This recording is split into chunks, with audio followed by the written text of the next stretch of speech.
Scientists often carry out a test to determine which antibiotic is more effective against a particular kind of bacteria. In the test, an agar plate is spread evenly with the kind of bacteria.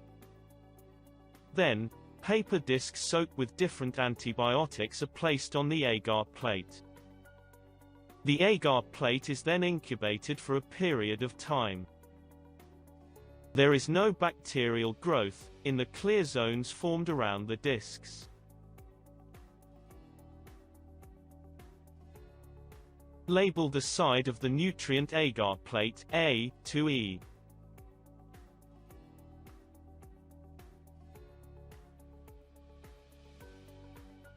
Dip the cotton swab into the bacterial culture. Rub the cotton swab over the entire surface of the plate. Place the paper discs soaked with different antibiotics evenly on the same plate. Incubate the plate at 30 degrees Celsius for 48 hours. Take out the agar plate from the incubator. Examine the bacterial lawn on the agar plate.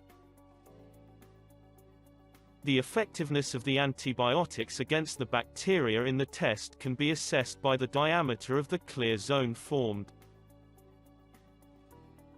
During the test, the antibiotic diffuses outwards from the paper disc into the agar.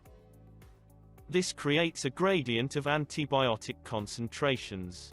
The farther away from the disc, the lower the concentration of the antibiotic in the agar.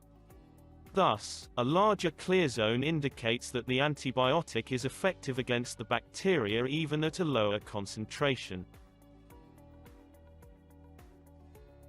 We observe that the clear zone around C is the largest. Thus, antibiotic C is the most effective against the bacteria in the test. The clear zone around B is smaller than that of D. This shows that antibiotic B is less effective than antibiotic D. There is no clear zone around E, because distilled water has no effect on the bacteria. This also shows that the formation of clear zones around the other discs is due to the actions of antibiotics.